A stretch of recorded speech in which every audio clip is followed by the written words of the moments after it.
नामदेवराय म्हटलं, देवा तुला आलिंगन देण्यापेक्षा संतांच्या संगतीचं सुख किती मोठं आहे आज मला कळालं. जीवनामध्ये संगतीला फार महत्व आहे. चांगल्याची संगत करा माणूस चांगला बनतो, वाईटाची संगत करा माणूस देखील वाईट बनतो. आता चांगल्याची वाईटाची संगत म्हणजे काय बघा, एखादा चांगला सज्जन मनुष्य असेल आणि खाणाऱ्या पिणाऱ्या माणसाच्या संगतीमध्ये जर गेला, तू त्याला एक दिवस गाडीवर बसवतो, त्याला ढाब्यावर नेतो आणि त्याला म्हणतो, बाबा योगायोगानं माझ्या बरोबर आला तर आजचा दिवस थोडी तरी घे. म्हणतो रे नको रे, कधी घेतली नाही. अरे जास्त नको, थोडी तरी नको बाबा, कधी घेतली नाही. अरे चवीपुरतं एखादं झाकण तरी. याच्या आग्रहास्तव एक झाकण, दोन झाकण, मग रोज एक लागते. याला कारण का? संगत कोणाची? त्या वाईट माणसाची. पण तो जर खाणारा पिणारा मनुष्य असेल, वारकऱ्याच्या संगतीमध्ये गेला, कीर्तनाला गेला, भजनाला गेला, आळंदीला गेला, पंढरपूरला गेला, नंतर तो स्वतः म्हणतो, अरे मला देखील तुझ्यासारखी माळ घालायची. या कलियुगामध्ये आपण ज्याप्रमाणे संगत करू ना, त्याप्रमाणे माणूस घडत असतो. म्हणून शक्यतो संगत करताना संताची करा. संतन की संग लाग रे तेरी अच्छी बनेगी. जीवनामध्ये संगत करायची संताची करा. संताची जर संगत केली तर इथून पुढच्या कलियुगामध्ये तुमचं कल्याण होणार आहे. आणि वाईटाच्या संगतीमध्ये जर तुम्ही गेलात ना, तर तुम्ही उलट दिशेला, उलट मार्गालाच तुम्ही निघून जाणार आहे. संगत चांगल्या माणसाची करा. संगतीनेच माणूस बिघडतो, संगतीनेच माणूस सुधारतो. जीवनामध्ये संगतीला फार महत्व आहे. आणि वाईटाची संगत जर रात्रंदिवस केली ना, तुम्हाला खरं सांगू, तुमच्या जीवनामध्ये पश्चातापाशिवाय दुसरं काही शिल्लक राहणार नाही.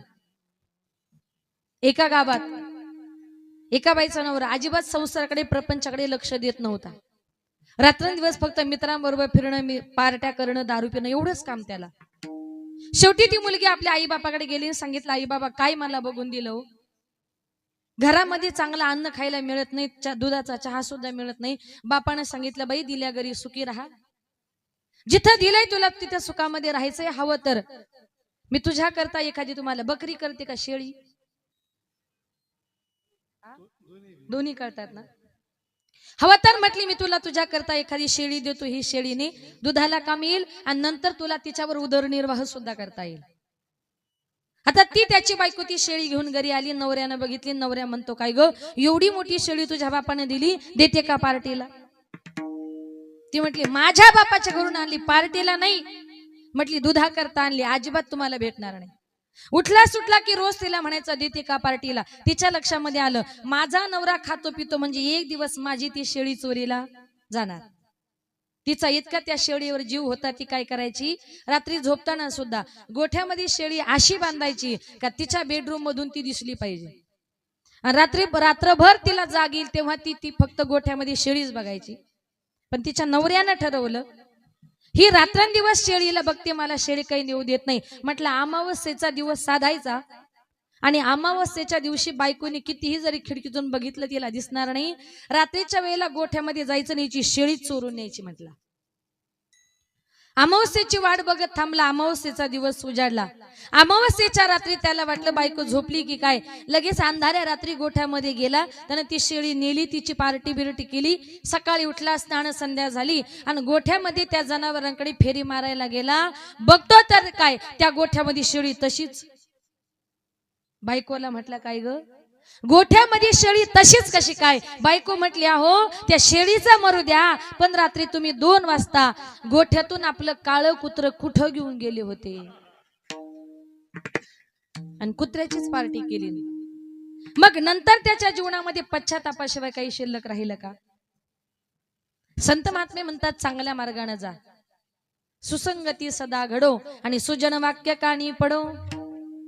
नेहमी चांगल्याची संगत करा, नेहमी चांगलंच ऐकण्याचा प्रयत्न करा. कारण संत महात्मे म्हणतात की जशी संगती तसा मनुष्य घडत असतो. संताच्या संगतीला किती किंमत आहे. अर्धक्षण घडता संताचे संगती, तेने हो यशांती महत पापा. संताच्या अर्धक्षणाची संगती किती महत्वाची. सुंदर उदाहरण सांगते, जरा लक्षपूर्वक ऐका. एका गावात एक साधू महाराज गंगेच्या किनारी त्यांनी स्नान केलं आणि गंगेच्या किनारी ते देवाचं ध्यान करत बसले. तेवढ्यात तिथल्या प्रजेचा राजा तोही नदीवर स्नान करता आला. त्यानं साधू महाराजांना बघितलं, म्हटलं कोणीतरी साधू दिसतात. गंगेच्या किनारी बसलेत महाराज. ते साधू महाराज काहीतरी मंत्र म्हणत होते. म्हटले साधूचा मंत्र आपण जर श्रवण केला तर आपला सुद्धा उद्धार होऊ शकतो. साधू म्हणतात तरी काय, तो राजा गुपचूप गेला आणि साधूंच्या पाठीमागे जाऊन उभा राहिला. ते साधू देवाचं ध्यान करत असताना त्यांच्या समोर नदीमध्ये एक बगळा पाण्यात चोच बुडवायचा, दगडावर घासायचा, पाण्यात चोच बुडवायचा, दगडावर घासायचा. त्या बगळ्याला बघून ते साधू महाराज म्हणतात, अरे बगळ्या, अरे घीस घीस कर तीखी करे, ऊपर लगाया पाणी, जिस कारण तुम तीखी करे वो सब हम जानी. बगळ्या, घासून चोच तीक्ष्ण करतो, हे कशा करता करतो हे मला माहिती आहे.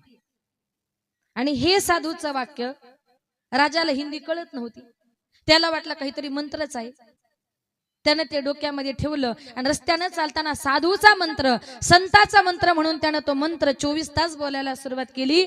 निवांत बसला का फक्त एकच म्हणायचा, घीस घीस करे तीखी करे, ऊपर लगाया पाणी, जिस कारण तुम तीखी करे वो सब हम जानी.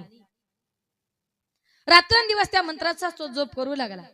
एक दिवस त्याच्या राणीने त्याला मारण्याकरता अनेक प्रकारचे प्रयत्न केले, पण सगळे प्रयत्न फुकट गेले.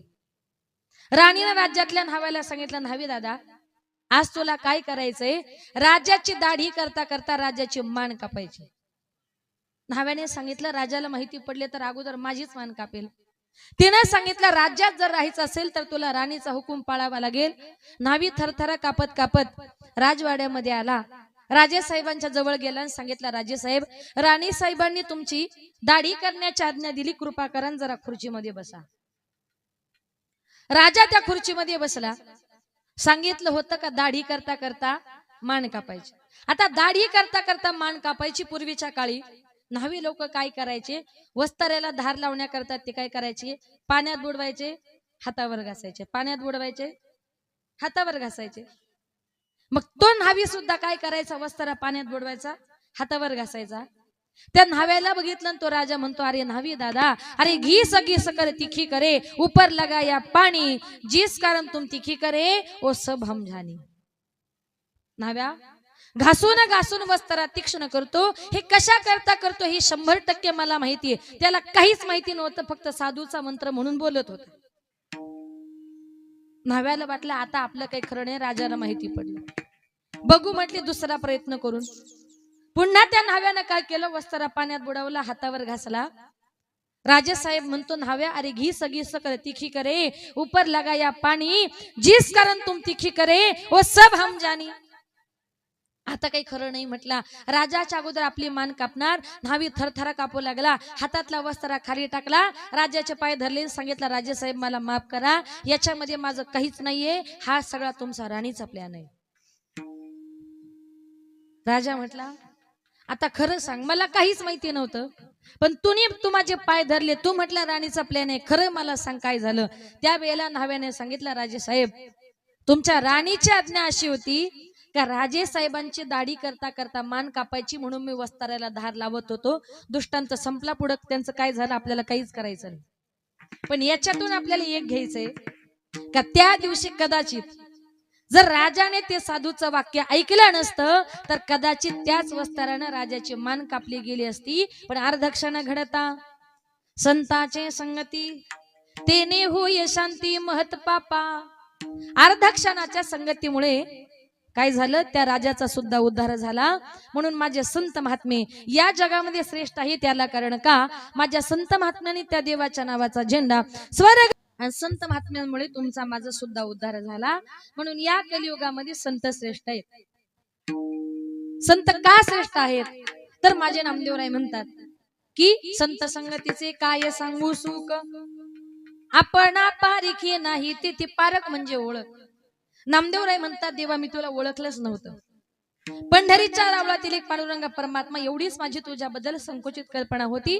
पण ज्या वेळेला मला माऊलीची संगत लाभली ना, त्या वेळेला संपूर्ण चराचरामध्ये एकच परमेश्वर आहे असा मला अनुभव आला. सर्वाभूती पाहे एक वासुदेव, पुसून आठा वहंतेचा. नामदेवराय म्हणतात, तो अहंकार आज माझा गळून पडला. मला अजून तो प्रसंग आठवतोय का ज्या वेळेला मी उत्तर भारतातून तीर्थयात्रा करत करत गोकुळ, मथुरा, वृंदावन, प्रयाग, कुरुक्षेत्र करत करत ज्या वेळेला महाराष्ट्रामध्ये आम्ही औंढ्या नागनाथाच्या जवळ आलो, नदीच्या काठी मोठं असं मैदान होतं. म्हणून त्या मैदानामध्ये रात्री नामदेवरायांचं कीर्तन ठरवलं. कीर्तनाला खूप समाज जमला होता. नवे नवे नामदेवरायांचं कीर्तन ऐकण्याकरता स्वर्गातून 33 कोटी देवांपैकी 23 लाख देव आले होते आणि त्याच कीर्तनामध्ये माझे पांडुरंग परमात्मा नाचत होते. अभंग बोलता भरला प्रेमाची छंदे विठ्ठल नाचू लागला. नामदेव महाराज कीर्तन करत होते, कबीर महाराज पखवाद वाजवत होते, ज्ञानोबराय साक्षात एक गायक म्हणून टाळकरी उभे होते. माझी जनाबाई सुद्धा पाठीमागे उभी होती. पाठीमागे डोळे लावणी उभी ती जणी. कीर्तन खूप रंगात आलं. कीर्तन इतका रंगात आलं. नामदेवराय कीर्तन करू लागले, कबीर महाराज पखवाद वाजवू लागले, ज्ञानोबराय गाऊ लागले आणि त्या तालावर माझे देव नाचू लागले. ज्ञानोबराय इतके सुंदर गात होते, देव इतके सुंदर नाचत होते. नाचता नाचता काय झालं तर नाच देव म्हणतात बघ गबस कबीरा, कीर्तनामध्ये बोलायचं नसतं. त्याला गप केलं, देव ऐकूनच घ्यायला तयार नाही. आता कबीर महाराज पुन्हा पुन्हा देवाला खुणवतायत म्हणून बाकीच्या सुद्धा टाळकऱ्यांचं लक्ष देवाकडे गेलं आणि त्यांच्या लक्षात आलं देवाचा पितांबर गळलाय, तरी हे देव नाचतायत. पाठीमागून काही वारकरी मंडळी आली, देवाचा हात पकडला. साधू या संतांनी देवाला धरिले मनगटी, काय झाला म्हणून दचकला जग जेठी. नाचता नाचता अचानक हात पकडला. काय झालं? कबीर महाराज म्हटले देवा तुमचा पितांबर गळलाय. देव बाजूला झाले, पितांबर सावरू लागले आणि जनाबाई म्हटली जोपर्यंत देव पितांबर सावरताय ना तोपर्यंत ज्ञानोबराया एक अभंग म्हणा. जनी म्हणे ज्ञान देवा बोला भंग. म्हणून वारकरी संप्रदायामध्ये 3 चाली होतात. एक पहिली चाल, एक मधली चाल आणि एक तिसरी चाल. मधली चाल आहे ती जनाबाईची, देव पितांबर सावरीपर्यंत चाल झाली तिला जनाबाईची चाल असं म्हणतात. इतका कीर्तन रंगात आलं. रात्री 9 वाजता कीर्तन सुरू झालं, पहाटे 4 वाजले तरी कीर्तन चालूच. तिथे काही कर्मठ ब्राह्मण मंडळी मंदिरामध्ये पूजे करता आली. बघतो तर काय मंदिरात जाण्या रस्ता नाही. ओरडले महाराज ही काय कीर्तन करण्याची जागा आहे? मंदिराच्या पाठीमागे मोठं मैदान आहे, तिकडे जा आणि तिकडे जाऊन तुमचं कीर्तन करा. संत महात्मे शांत स्वभावाचे असतात. नामदेवराय तिथून निघाले, मंदिराच्या पाठीमागे गेले. सगळा समाज नामदेवरायांच्या पाठीमागे गेला. देवही गेले, कबीर महाराज गेले, ज्ञानोबराय गेले, नामदेवराय गेले, जनाबाई गेली, 23 लाख देव गेले. पुन्हा कीर्तन सुरू झालं. नामदेवराय कीर्तन करू लागले, ज्ञानोबराय गाऊ लागले, कबीर महाराज पखवाद वाजवू लागले, देव नाचू लागले. बाकीचे श्रोते मंडळी कीर्तन श्रवण करत होती. अरे तिथल्या औंढ्या नागडा देवाला साकडं पडलं की आज 23 लाख देव माझ्या घरी पाहुणे आलेत. जगाचा बाप पांडुरंग परमात्मा माझ्या घरी पाहुणा आलाय.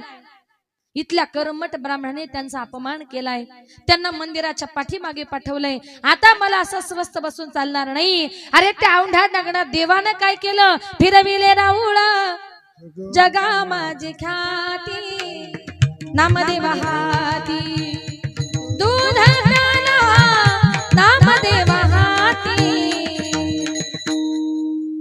औंढा नागनाथ देवानं देखील गरकन आपलं तोंड फिरवलं. दुष्टांत संपला. नामदेवराय म्हणतात ज्ञानोबरायांनी मला ज्या कर्तुम शक्ती दिली, तिथल्या औंढ्या नागनाथ देवानं तोंड फिरवलं, पण एवढं मोठं निर्जीव दगडाचं मंदिर सुद्धा फिरलं. आजही हिंगोली जिल्ह्यामध्ये तुम्ही औंढ्या नागनाथला जर गेलात तर महादेवाचा नंदी कुठे असतो? मंदिराच्या समोर. पण तिथला नंदी मंदिराच्या पाठीमागे आहे, कारण तिथल्या देवाने तोंड फिरवलेलं आहे. नामदेवराय म्हणतात ज्ञानोबरायांनी मला ज्या कर्तुम शक्ती दिली, औंढ्या नागनाथ देवाने तोंड फिरवलं, पण एवढं मोठं निर्जीव दगडाचं मंदिर सुद्धा फिरलं. हे कुणाच्या कृपेने झालं? केवळ संताच्या. म्हणून मी तुम्हाला एक नाही 2 हात वर करून सांगतो, या कलियुगामध्ये संगत जर करायचे साधूची करा, संताची करा, कारण या कलियुगामध्ये साधूच थोर आहेत, अभंगाचे दुसरेच. बनाएंगे मंदिर कसम तुम्हारी राम प्राण से प्यारा, साधू थोर जाना, साधू थोर जाना, साधू थोर जाना कलियुगी. या कलियुगामध्ये साधू थोर आहे, संत थोर आहेत. संत का थोर आहेत? तर संत महात्मे जगावर प्रेम करताना आपल्या शरीराचा कधी विचार करत नाही. म्हणून या अभंगामध्ये माझ्या नामदेवरायांनी 3 वेळा शब्द वापरला, साधू थोर जाना, साधू थोर जाना, साधू थोर जाना. संतांना साधूंना मोठेपणा देण्याचं काम माझ्या संत महात्म्यांनी केलं. म्हणून संत महात्म्याने जो तुम्हाला मला मार्ग सांगितलाय त्या मार्गाने तुम्हाला मला प्रत्येकाला जायचंय. मार्ग दावणी गेल्या आधी दयानिधी संत तेनेची पंथे चालू जाता न पडे गुंता कुठे काही. संत महात्म्याने जो मार्ग सांगितला त्या मार्गाने तुम्हाला मला प्रत्येकाला मार्गक्रमण करायचंय. संतांनी सांगितलेल्या मार्गाने जा. काही काही लोक ना जीवनामध्ये कधीच कोणाचं ऐकत नाही. ते उलट म्हणतात माझ्यासारखा शहाणा या जगात नाही. पण अशी माणसं जीवनामध्ये कधीच पुढे जात नाही. एका गावात एक सासूबाई, इकडे लक्ष द्या, सकाळी सकाळी देवपूजा करत होती. तिचे सुनबाई तिकडे स्वयंपाक करत होती. आता सासूबाईची देवपूजा करून झाली. देवपूजा करून झाल्यानंतर देव्हाऱ्यामध्ये वाजवतात. त्याला काय म्हणतात? महिला मंडळ थोडं बोला ना, काय म्हणतात? घंटी. त्यांचा देव्हारा मोठा असल्यामुळे त्यांच्या देव्हाऱ्यात घंटी नव्हती, तर चांगला मोठा घंटाच होता. सासूबाईची देवपूजा करून झाली. सासूबाई घरामध्ये इकडे तिकडे घंटा शोधू लागली. सासूला घंटा काही मिळेना. तिने आवाज दिला, सुनबाई अगं देव्हाऱ्यातला घंटा कुठे बघितला का? थांबा म्हटली आत्याबाई. एकच मिनिटात आली. ती सुनबाई पळत पळत आली. सासूच्या हातामध्ये घंटा दिला. सासूने घंटा हातामध्ये घेतला. बघते तर काय, तो घंटा बर्फासारखा थंडगार पडलेला. सासू म्हणते, सुनबाई अगं घंटा कुठे ठेवला होता? म्हटले आत्याबाई अहो सकाळपासून फ्रीज मध्येच होता. अगं घंट्याची जागा देवघरात असते का फ्रीज मध्ये? गप असं म्हटले आत्याबाई, तुम्हाला काही कळत नाही आणि मध्ये मध्ये तोंड घातल्याशिवाय राहत नाही. ती म्हटली कसं आहे ना सासूबाई, मला एक नवीन भाजी करायची होती. त्या भाजीची रेसिपी मी युट्यूबला बघत होते आणि त्या भाजी करणाऱ्या माणसाने असं सांगितलंय, कांदा लसूणची पेस्ट करा आणि एक घंटा फ्रीज मध्ये ठेवा. म्हणून कांदा लसूणच्या बरोबर घंटा सुद्धा ठेवला. आता त्याला काय त्या घंट्याला फोडणी द्यायची होती, पण तिला माहित नाही हिंदीतून तासाला घंटा म्हणतात ते. म्हणजे काही काही लोकांना काही कळत नाही बघा. एका गावात एक सुनबाई आपल्या सासूला सारखी घरात घ्यायची बाहेर काढायची, घरात घ्यायची बाहेर काढायची. सकाळपासून दुपारपर्यंत तिचा तेवढाच उपक्रम चालू. एक मातृभक्त गेला आणि म्हटला, बाई सकाळपासून मी तुमची गंमत बघतोय. तुम्ही तुमच्या सासूला घरात घेता बाहेर काढता, घरात घेता बाहेर काढता. नेमका तुमचं चाललंय तरी काय? तुम्ही किती सासूचे हाल करता? ती म्हटली, दादा तुमचा काहीतरी गैरसमज झाला. मी अजिबात सासूचे हाल वगैरे करत नाही. अहो सकाळपासून मी बघतोय वरून खोट्या बोलता. ती म्हटली, दादा मी सासूचे हाल करत नाही, मी सकाळपासून व्यायाम करते, व्यायाम. तो म्हटला, असं सासूला त्रास देऊन कुणी व्यायाम करतं का? ती म्हटली, दादा तुम्हाला खरं प्रामाणिकपणे सांगते, मी सकाळी उठले का टीव्हीला पहिले रामदेव बाबांची योगासन लावते आणि त्याच्यात रामदेव बाबांनी असं सांगितलंय, सास को अंदर ले लो सास को बाहर छोड़ो, सास को अंदर ले लो सास को बाहर छोड़ो. आता रामदेव बाबा काय म्हणतात? सासूला आत घ्या बाहेर काढा. ते म्हणतात बाबांना श्वास घ्या श्वास सोडा. आपण त्याचा गैरअर्थ करतो. त्याला रामदेव बाबा तरी काय करतील?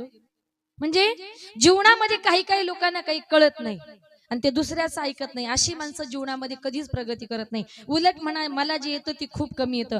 माझ्यापेक्षा कितीतरी हुशार माणसं या जगामध्ये आहे. त्या दिवशी खरी तुम्ही प्रगती केल्याशिवाय राहणार नाही. या जगामध्ये साधू संत थोर आहेत. याला कारण का? माझ्या ज्ञानोबरायांचा अवतार जर बघितला, महाविष्णूचा अवतार, सखा माझा ज्ञानेश्वर. या जगामध्ये देव आणि संत वेगळे नाही. देवते संत, देवते संत, निमित्त त्या प्रतिमा. हे वेगवेगळ्या प्रकारचे अवतार भगवान परमात्म्यानं आपल्या भक्ताच्या उद्धाराकरता धारण केलेले आहेत.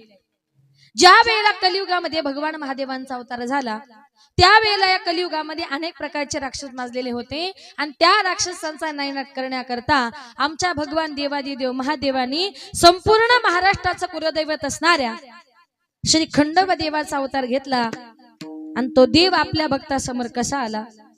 शिवावतारी मार्तंड मल्हारी, शिवावतारी मार्तंड मल्हारी, मनात ठेवून बाणूला त्याच मारून घोड्याला निघाला बाणूच्या वाड्याला, त्याच मारून घोड्याला निघाला बाणूच्या वाड्याला, त्याच मारून घोड्याला निघाला बाणूच्या वाड्याला, त्याच मारून घोड्याला निघाला बाणूच्या वाड्याला. शिवावतारी मार्तंड मल्हारी, शिवावतारी मार्तंड मल्हारी, मनात ठेवून बाणूला त्याच मारून घोड्याला निघाला बाणूच्या वाड्याला, त्याच मारून घोड्याला निघाला बाणूच्या वाड्याला, त्याच मारून घोड्याला निघाला बाणूच्या वाड्याला.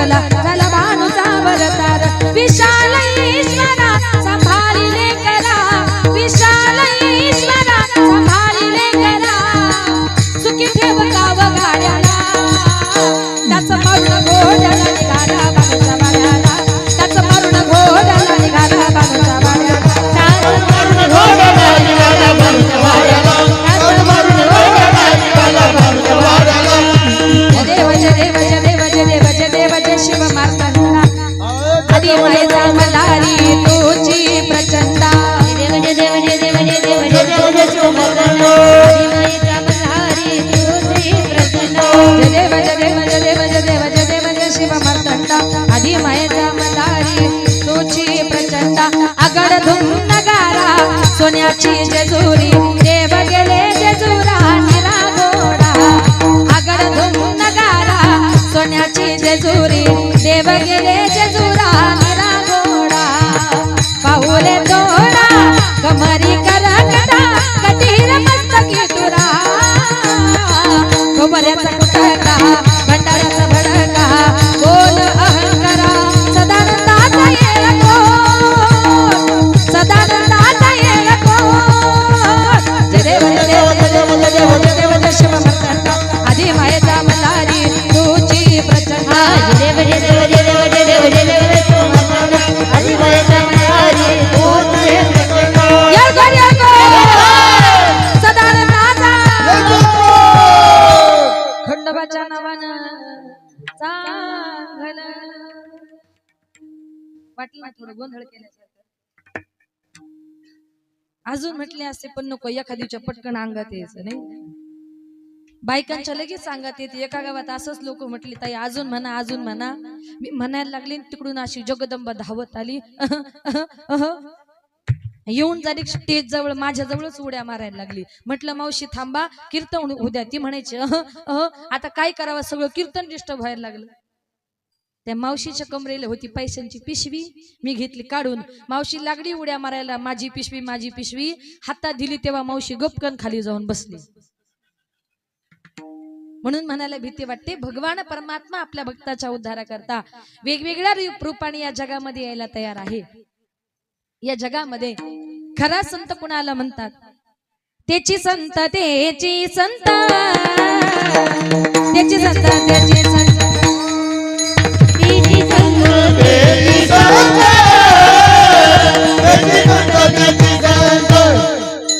त्याची संत त्याची संत त्याची संत त्याची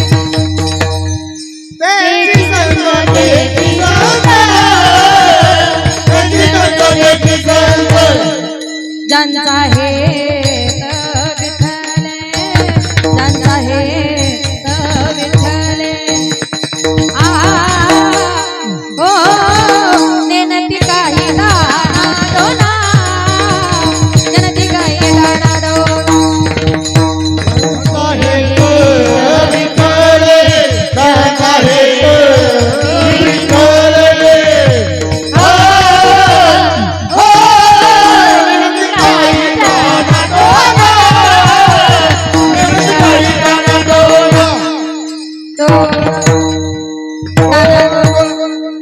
त्याची संत त्याची संत ज्यांचा हित विठ्ठले खरे संत कुणाला म्हणतात माझ्या नामदेवराय म्हणतात साधू थोर जाणा साधू थोर जाणा साधू थोर जाणा कलियुगी कलियुगातले साधू थोर आहेत पण आत्ताच्या काळातले नाही याच्या अगोदर जे साधू संत होऊन गेले ते आत्ताच्या काळामध्ये संत झाले पण कसे पोटासाठी संत झाले कलित बहुत आपले पोट भरण्याकरता संत या जगामध्ये झाले एका गावात असेच एक ढोंगी साधू त्या गावामध्ये आले मंदिरामध्ये मुक्कामाला थांबले गावातल्या लोकांना कीर्तन काय प्रवचन काय वेदशास्त्राचं ज्ञान काय तुमच्या गावात बसल्या बसल्या जगात काय चालतं हे मला कळतं 1 लाखाचे 2 लाख करतो 2 लाखाचे 4 लाख करतो पैसा कोणाला नकोय गावातल्या अनेक लोकांची त्या महाराजावर श्रद्धा बसली त्या गावातला एक इंजिनियर पैशावाला होता त्याचे जवळ जवळ त्याने 2 लाखाचे 4 लाख 4 लाखाचे 8 लाख 8 लाखाचे 16 लाख असे सगळे डबल पैसे करून दिले त्या इंजिनियरची एवढी त्या महाराजांवर श्रद्धा बसली तो इंजिनियर घरी गेला आणि बायकोला म्हटला ग आपल्या गावात इतके चांगले महाराज आलेत का त्यांचं दर्शन घेतलं तर माणसाचं दैन्य दुःख दूर होतं. गावात बसल्या बसल्या जगात काय चालतं हे महाराजांना कळतं. त्या बाईनं सांगितलं, तुमचा असेल त्या महाराजावर विश्वास, पण मी काय त्याच्यावर विश्वास ठेवणार नाही. म्हटले का? कारण ते इंजिनियरची बायको म्हणजे एका कट्टर वारकरी घराण्यातली मुलगी होती आणि वारकरी लोक सहसा अशा भोंदू लोकांवर विश्वास ठेवत नाही. तिने सांगितलं तुमचा असेल पण मी नाही. आता एकदा तरी दर्शनाला चल. येणार नाही म्हटली. हवा तर म्हटला महाराजांना आपल्या घरी आणतो. तिने सांगितलं घेऊन या. अतिथी देवो भव, त्यांचा आदर तिथ्य सत्कार सन्मान सगळं काही करणार, त्यांच्याकरता भोजन बनवणार, महाराजांना घेऊन या.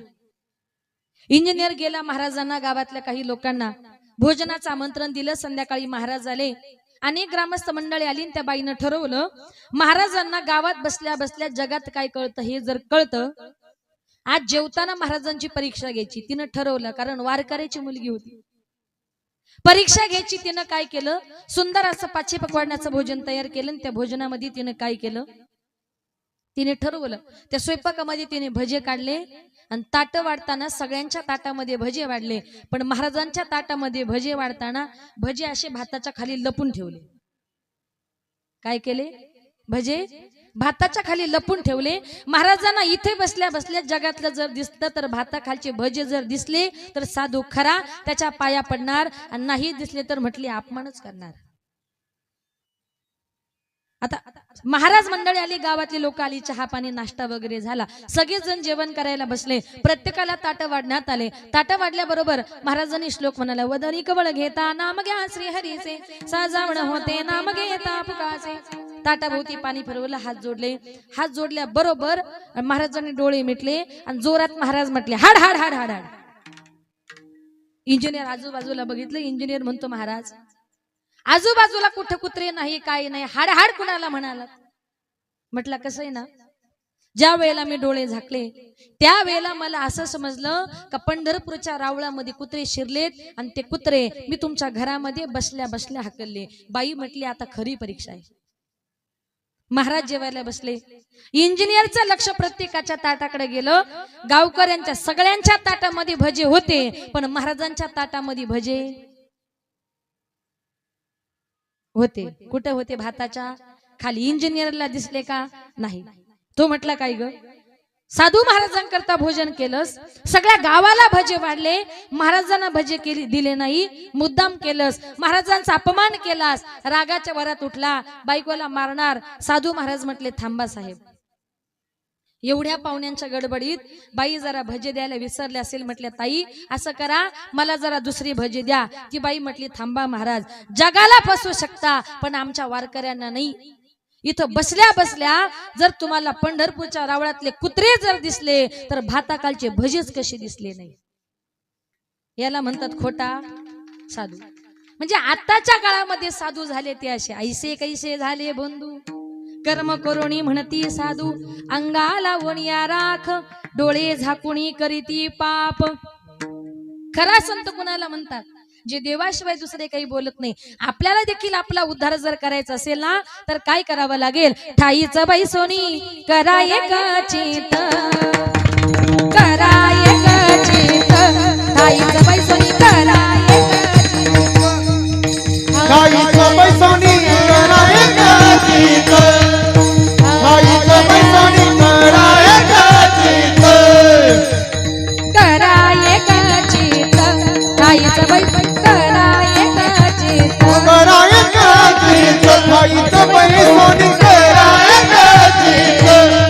आवडी आनंद बाबा, आवडी आनंद आळा बाबा, नलगती साया लावे बना, नलगती साया लावे बना, आवडी आनंद,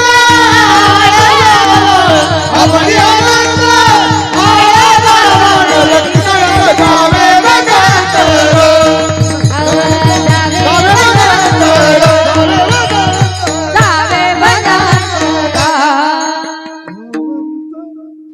आपल्याला जर आपला उद्धार करायचा असेल तर ठाईचं बाई सोनी करा एक चित्त, आवडी अनंत आळवावा.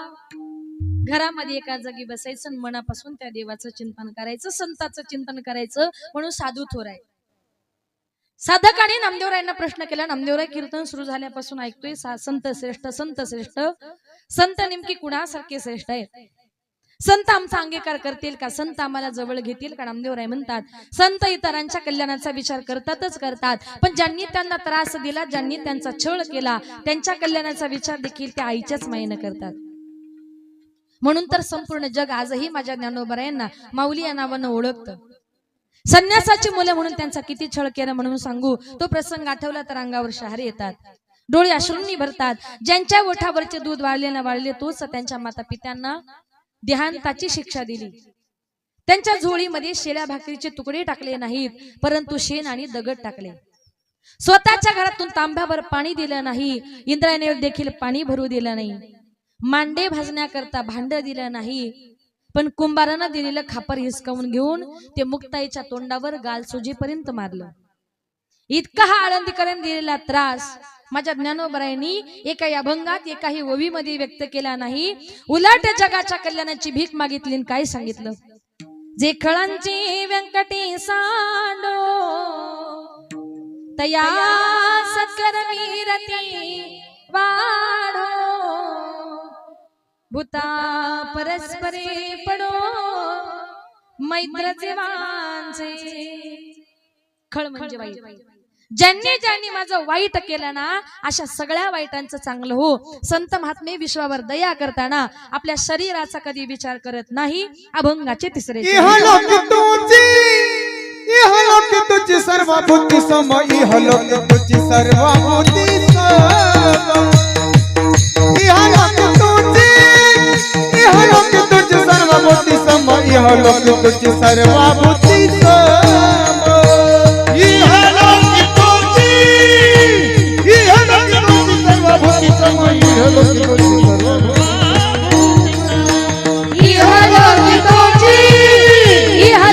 सर्वभूती सर्वभूती सर्वभूती तुझी सर्वभूती सम, इहलोक तुझी सर्वभूती सम,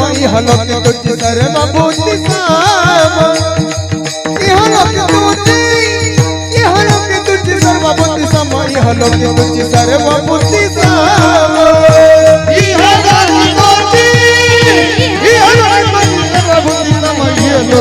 सर्वभूती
इहलोकी तुझी सर्वाभूती शरीराचा भ्रमणे नोकदा. नामदेवराय म्हणतात या कलियुगामध्ये साधू थोर आहे, संत थोर आहे. त्याला कारण का? संत महात्मे जगावर प्रेम करताना आपल्या शरीराचा कधी विचार करत नाही. एकदा भगवान बुद्ध आपल्या नादात एका नगरातून चालले होते. गळ्यामध्ये विना, हातामध्ये चिपळ्या, अखंड देवाचं चिंतन चालू होतं. नाचत चालले होते, उड्या मारत चालले होते. आणि हा प्रकार एका कुत्र्यानं बघितला. तो कुत्रा जोरात जोरात भुंकत आला. भुंकत भुंकत येऊन त्यानं भगवान बुद्धांच्या पायाचा लचका तोडला. पायातून रक्त वाहू लागलं. काडीचाही प्रतिकार नाही. तरीही भगवान बुद्ध नाचतात म्हणून कुत्र्यानं दुसऱ्या पायाचा लचका तोडला. दुसऱ्या पायातून रक्त वाहू लागलं. काडीचाही प्रतिकार नाही, तरी नाचत होते. एका माणसाने गच्चीवरून बघितलं, तो ओरडला, महाराज महाराज, कुत्ता कुत्ता. महाराज म्हटले, कुत्ता जाणे और चमडी जाणे. कुत्रा चावला यात माझं गेलं तरी काय, कारण हे शरीर माझं नाही. देह हा पाचाचा आणि लावसणा, शिकी ज्याचा त्याला देणे पडे. या देहाला मी सांभाळलं, या देहावर मी प्रेम केलं, कुठपर्यंत आयुष्याचा साधणे, सच्चिदानंद पदवी घेणे. संत महात्मे जगावर प्रेम करताना शरीराचा विचार करत नाही, पण आपण मात्र आपल्या शरीरावर खूप प्रेम करतोय. आजही काही काही लोक या देहाला नटवण्याकरता, या देहाला सजवण्याकरता अनेक प्रकारचे प्रयत्न करतात. तुका म्हणे धन, धनासाठी देती प्राण. धनासाठी, संपत्तीसाठी लोक जीवही द्यायला तयार असतात, पण लक्षात ठेवा, धन संपत्ती माणसाला कधीच शेवटपर्यंत पुरत नाही. आणि धन संपत्ती पैसा असा आहे, प्रारब्धेसी जोडे धन, प्रारब्धेसी वाढे मान. सोच का करीसे वाया, भज मन पंढरी राया. आपली धन संपत्ती, आपला पैसा सगळं आपल्या नशिबावर अवलंबून आहे. नशिबातही तेवढंच घडतं, नशिबापेक्षा जास्त या जगामध्ये तुम्हाला मला कधीच नशिबाच्या अगोदर आणि नशिबाच्या जास्त जगामध्ये कधीच मिळणार नाही. तुमचं माझं प्रत्येकाचं नशीब महत्वाचं आहे. जे लिहून ठेवलंय ना, लल्लाटीचे लिहिले परी कदा न जाय पुसिले, तैसे काळे गोरे पण पुसून जाय. जे तुमच्या माझ्या नशिबामध्ये आहे ते घडल्याशिवाय राहणार नाही. एक सुंदर उदाहरण सांगते, नशीब किती महत्वाचं. एका गावात दोन भाऊ राहत होते, 15-20 एकर जमीन. काही दिवसांनी दोघा भावांची भांडणं झाली, जमिनीच्या वाटण्या झाल्या. दोन्ही शेताच्या मध्ये एक बांध आला. दोघाही भावांनी टोमॅटो लावले. मोठ्या भावाचे टोमॅटो चांगले आले आणि छोट्या भावाचा टोमॅटो रोग गेला. याने विचार केला, खत, औषध, पाणी सगळं काही तेच, मध्ये फक्त एक बांध आहे, त्याचे टोमॅटो चांगले आणि माझ्या टोमॅटोवर तो रोग गेला. म्हटलं शेती करण्यात आपलं नशीब काही चांगलं नाही. आजपासून म्हटलं शेती करायचीच नाही, शेती करायची सोडून दिली. नवीन धंदा शोधण्याकरता बाजारात गेला. आता बाजारात गेल्यानंतर बाजारात त्याला तिथे एक माशी विकणारा दिसला. त्या माशी विकणाऱ्याकडे असा तो मोठा लांब मासा, काय म्हणतात त्याला माहिती का तुम्हाला? असा तो मोठा लांब नाही, सगळे वारकरी आहेत असं गृहीत धरूया. विचारलं, काय रे बाबा, एवढा मोठा मासा किती रुपयाला विकला? त्याने सांगितलं, एक मासा 100 रुपयाला. त्याने विचार केला, एक मासा 100 रुपयाला, दिवसभरात 5 मासे विकले तर 500 रुपये मिळतात. याच्यासारखा चांगला धंदा नाही. म्हटलं आजपासून शेती बिती करायची सोडायची आणि उद्यापासून याच्या बरोबर जाऊन म्हटलं फक्त मासे पकडून विकायचाच धंदा करायचा, दिवसाला 500 रुपये. शेती करण्याची सोडून दिली, त्याच्या बरोबर मासे पकडायला गेला. आता ज्याच्या बरोबर मासे पकडायला गेला त्याला मोठे मोठे मासे भेटायचे आणि याला मात्र बारीक नखा एवढे मासे भेटायचे. म्हटला क्या करू यार, खेत में जाने तो लांगा लुंगा और नदी में जाने तो झांगा झुंगा. म्हटलं काय करावं, शेती करण्यातही नशीब चांगलं नाही, बरं मासे पकडण्यातही नाही. म्हटलं आता दोन्ही धंदे करायचे सोडायचे आणि तिसराच नवीन धंदा शोधायचा. तिसरा धंदा शोधण्याकरता गावोगावी फिरत राहिला. फिरता फिरता आला काळखोडे गावात. त्या गावात सप्त्यात नेमकं माझं कीर्तन संपला, मला भेटला. म्हटलं ताई छान कीर्तन केलं. म्हटलं थँक्यू. म्हटलं का हो ताई, एका कीर्तनाचे किती पैसे घेता? म्हटलं घेते 15-20 हजार रुपये. म्हटलं अरे वा, आपण सुद्धा कीर्तनकारच बनायचं. म्हटलं लगेच घरी गेला, संसाराचा त्याग केला, अंगावर भगवी कपडे पांघरले आणि शेजारच्या गावामध्ये हातामध्ये जपमाळ घेतली आणि रात्रंदिवस देवाचं ध्यान करत बसला. एक दिवस त्या गावात चोरी झाली. चोरांनी एका घरातून चोरी केली. चोर पुढे पळू लागले, गावकरी पाठीमागे पळू लागले. चोरांना रस्त्यामध्ये पळता पळता दिसला हा माळ जपणारा, म्हणून त्यांनी आपल्या जवळचे पैसे त्या साधूच्या जवळ टाकले. चोर जंगलामध्ये पळून गेले. गावकरी पाठीमागून आली, बघतो तर काय, आपल्या घरातले पैसे महाराजांच्या जवळ. म्हटले महाराज डोळे उघडा, नेमके माळा जपता का चोऱ्या करता? म्हटले अहो तुमच्या सोन्याचा माझा संबंध नाही, हे कोणी आणलं? म्हटले मला माहित नाही. म्हटले महाराज दिवसा लोकांना दाखवण्याकरता माळा जपता आणि रात्रीच्या चोऱ्या करता, म्हणून त्या गावकऱ्यांनी त्या महाराजाला धरला आणि ज्या झाडाखाली जपाला बसला होता ना त्या झाडाला असा उलटा टांगला, खाली डोकं वर पाय, आणि असा मारला. तो म्हटला क्या करू यार, खेत में जाने तो लांगा लुंगा, नदी में जाने तो झांगा झुंगा, और साधू बन गया तो उलटा टांगा. थोडक्यात काय, धंदे बदलून नशीब बदलता येत नाही. लोक म्हणतात या धंद्यात यश नाही, दुसरा धंदा करू, दुसऱ्या धंद्यात यश नाही, तिसरा धंदा करू. धंदे बदलून नशीब बदलता येत नाही. तुम्हाला तुमचं नशीब जर बदलायचं असेल तर भजमन पंढरी राया, पंढरीच्या पांडुरंगाला शरण जा. तो देव तुमचं नशीब बदलण्याकरता बसलाय. कुठे? भीमा तिरी एक वसविले नगर, भीमा तिरी एक वसविले नगर, भीमा तिरी एक वसविले नगर, भीमा तिरी एक वसविले नगर, त्याचे नाव पंढरपूर रे, त्याचे नाव पंढरपूर रे, त्याचे नाव पंढरपूर रे, त्याचे नाव पंढरपूर रे. तेथील मुखाची चार भुज त्याची, तेथील मुखाची चार भुज त्याची, तेथील मुखाची चार भुज त्याची, तेथील मुखाची चार भुज त्याची, बाईला 16,000 रे, बाईला 16,000 रे, बाईला 16,000 रे, नाचत जाऊ त्याच्या गावाने खेडिया, सुख देईल वीर सवार, नाचत जाऊ त्याच्या गावाने खेडिया, सुख देईल वीर सवार.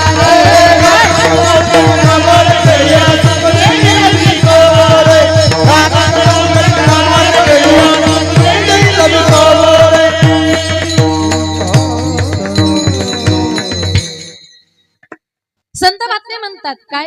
धंदे बदलून नशीब बदलता येत नाही. नशीब बदलण्याकरता भजमन पंढरी राया, नशीब बदलण्याकरता पंढरपूरला चंद्रभागेच्या वाळवंटामध्ये पांडुरंग परमात्मा तुमचं माझं नशीब बदलू शकतो, बाकी कोणी नाही. म्हणून धनावर संपत्तीवर प्रेम करण्यापेक्षा प्रेम करायचे देवावर करा. देव म्हणतात तुम्हाला मला शोधायचंय, मी कुठे? नाहम वसामी वैकुंठे योगी नामच हृदये, यत्र मद्भक्त गायन्ति तत्र तिष्ठामि नारद. माऊली वर्णन करते. किंबहुना पांडवा हरिपला गिवसावा, जेथ नाम घोष बरवा करीती माझे. पुंडलिक रायाची पुण्याई पाहून पांडुरंग परमात्मा पंढरपुरामध्ये सगुण साकार झाले. ते एकट्या पुंडलिकासाठी नाही, पुंडलिकाच्या नावा करता आला. आला नावा रूपा. आपण शेवट बहिरवी घेऊ. तुका म्हणे झाला सोपा विठोबा रखुमाई, हरी जय जय, हरी जय जय,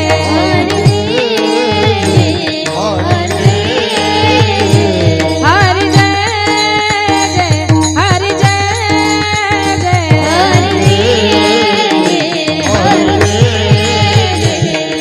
हरी हरी हरी हरी हरी हरी जय, हरि हरि हरि हरि हरि हरि जय जय, हरी हरी हरी हरी हरी हरी जय, हरि हरि हरि हरि हरि जय जय, हरी हरी हरी हरी जय, हरि हरि हरि हरि जय जय, हरी हरी हरी हरी जय, हरि हरि हरि हरि जय जय, हरि जय जय.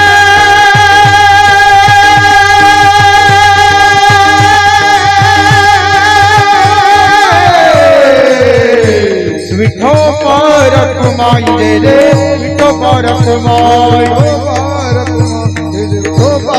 हरि विठो परकुमाई, विठो परकुमाई,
संत संगतीचे काय सांगू सुख, आपण पारिखे नाही तेथे. आता या ठिकाणी माझ्या अर्पमतीप्रमाणे अभंगाचा धावता भावार्थ आपल्या समोर मांडण्याचा प्रयत्न केला. कार्यक्रमाची वेळ ही संपली आहे, जास्त वेळ घेणार नाही.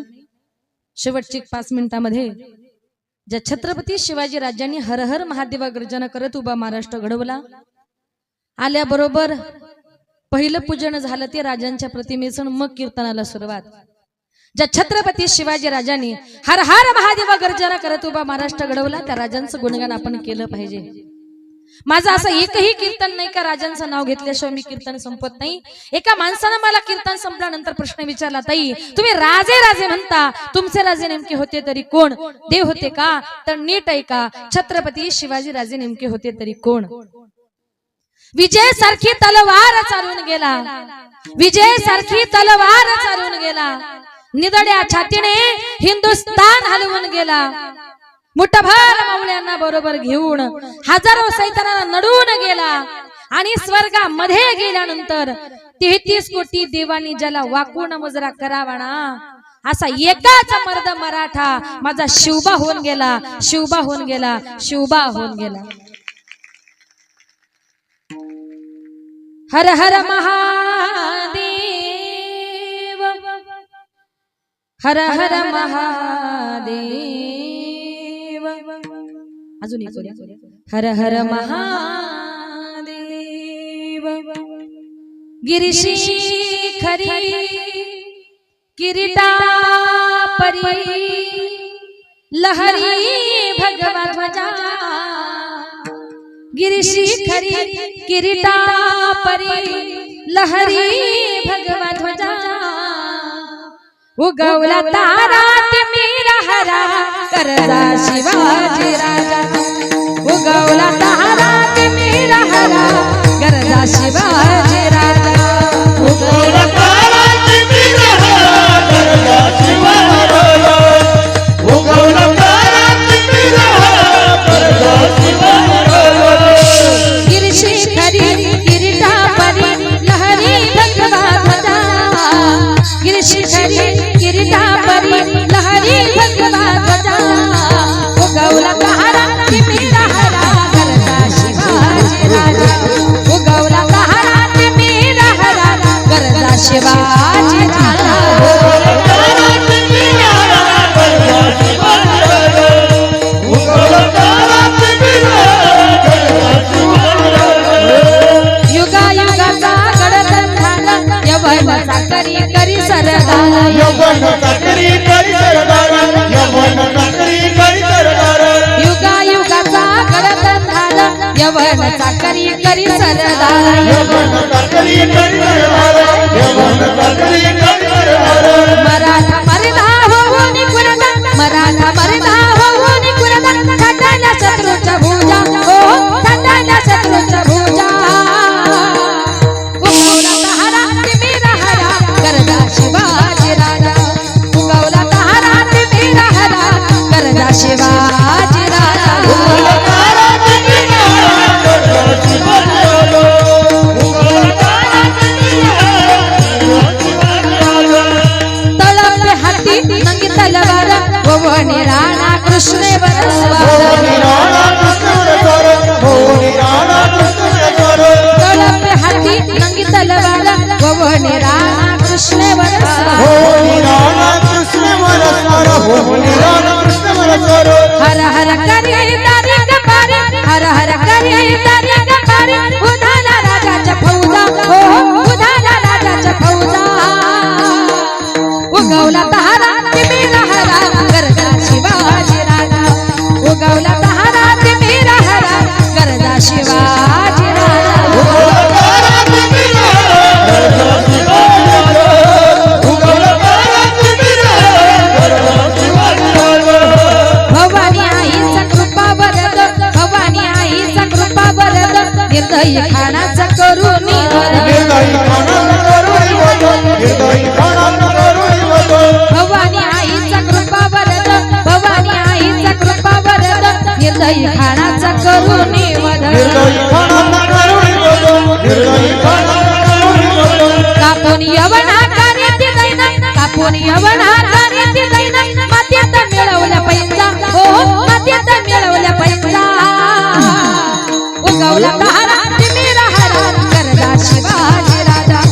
उगवला तहारा पिंडीला हरा गरजा शिवाजी राजा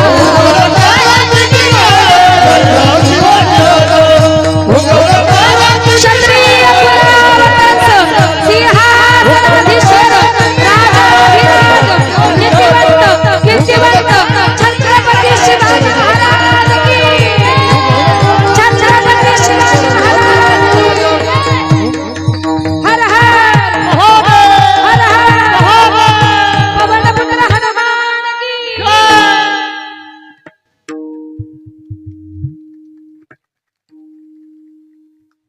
जरा हळू वाजल्या का टाळ्या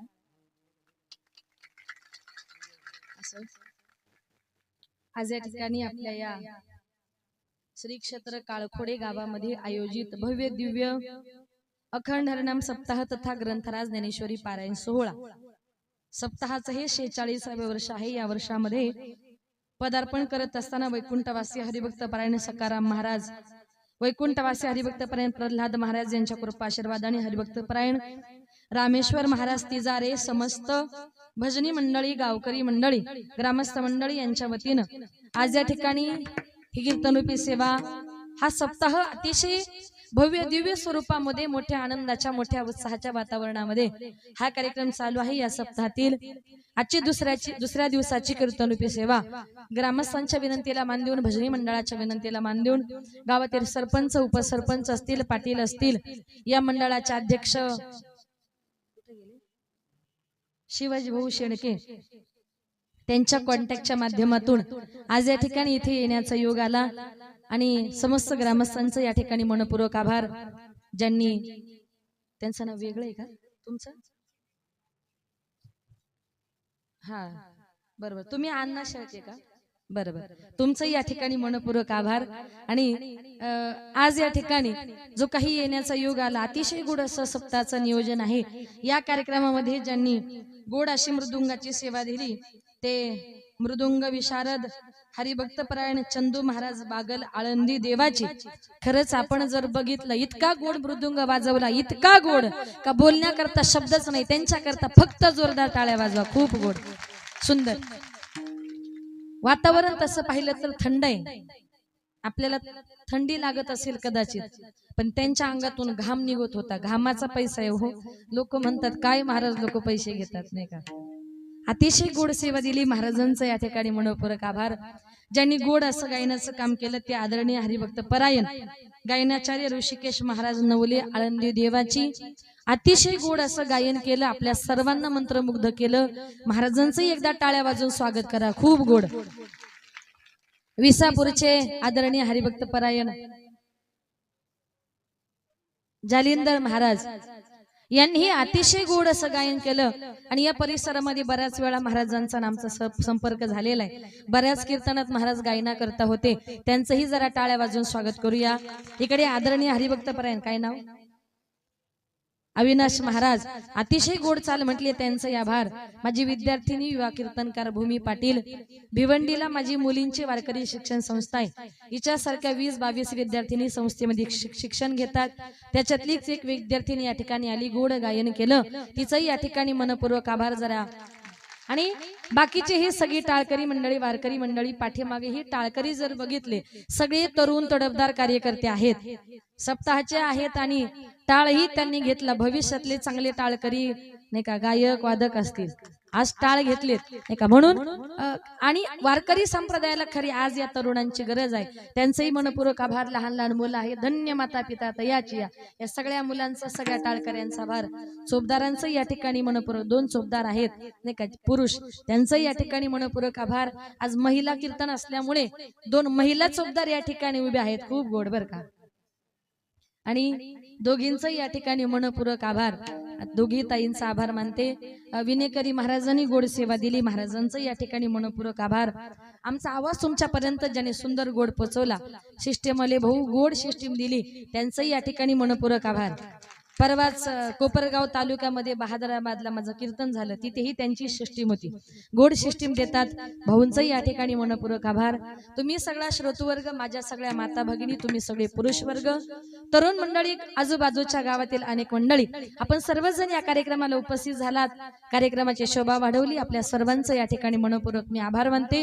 खरं तर जवळजवळ आता 11 वाजून गेलेत, पण इथे बसलेल्या प्रत्येक माणसाच्या चेहऱ्यावर कीर्तन सुरू झाल्यापासून जो आनंद, जो उत्साह होता, तो अजूनपर्यंत तसाच आहे.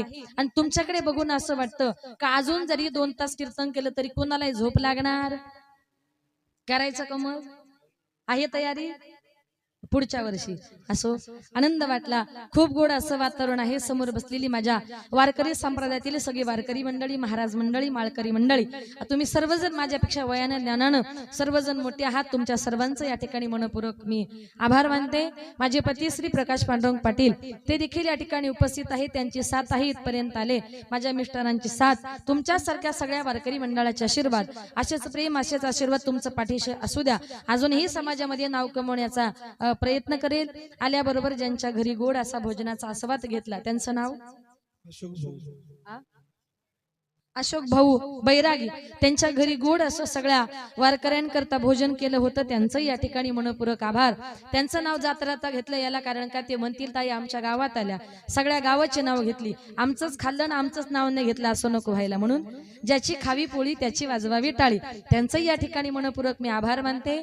बोलताना चुकलं असेल तर क्षमा असावी. जे काही चांगलं असेल ते तुम्ही घेण्याचा प्रयत्न करा. एका गावात म्हटलं चांगलं आहे ते घेऊन जा, एक जण साऊंडच घेऊन गेला. एका बाईनं माझ्या समोर माझी चप्पल उचलली. म्हटली का हो? ती म्हटली तुम्हीच म्हटलं चांगलं येते ना, मग तुमचीच जरा चांगली वाटली. पण कृपया करून दुसऱ्याची चप्पल कितीही जरी चांगली वाटली, दुसऱ्याचं दलिंदर आपल्या घरी घेऊन जायचं नाही. हे सगळं कशा करता सांगितलं माहितीये? माझी बाहेर आहे म्हणून मला काळजी, बाकी काहीच नाही. नाही तर रोज एक कीर्तन, रोज एक चप्पल असो. बोलताना चुकलं असेल तर परत एकदा क्षमस्व. झालेली सेवा हनुमंतरायांच्या, निवृत्तीनाथांच्या, विठ्ठल रुक्मिणीच्या चरणी समर्पित करून, प्रभू रामचंद्रांच्या चरणी समर्पित करून सेवेला पूर्णविराम. यानंतर शेवटची चाल होईल. कीर्तन संपेल. कृपया फक्त 5 मिनिटं कुणीही उठायचं नाही. नाम म्हण गाय दूध एक सार, नाम म्हण गाय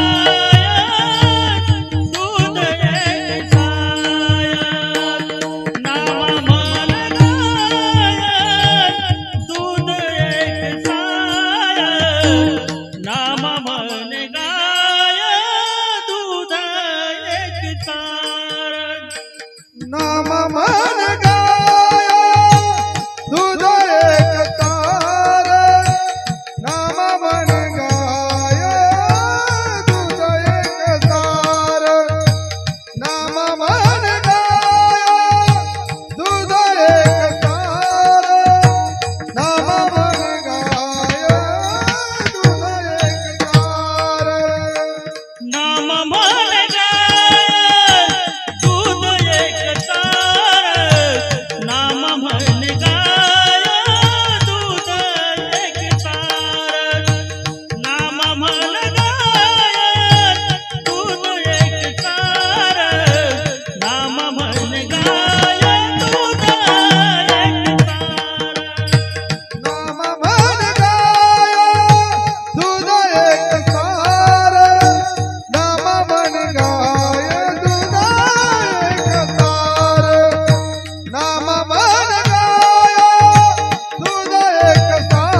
साधू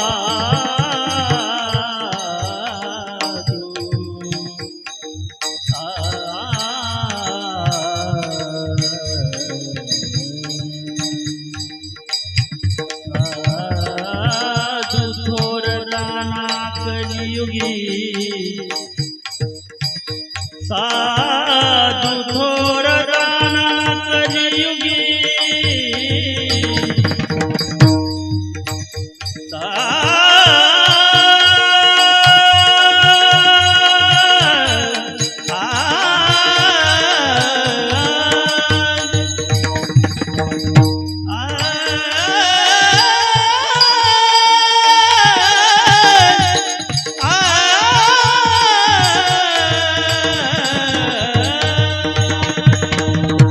साधू थोर जाना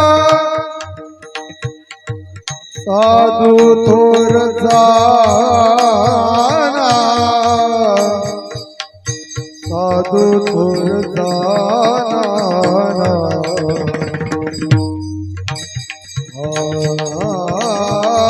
साधू थोर जाना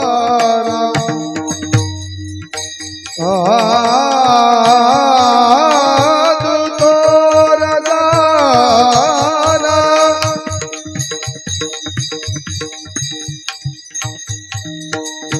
साधु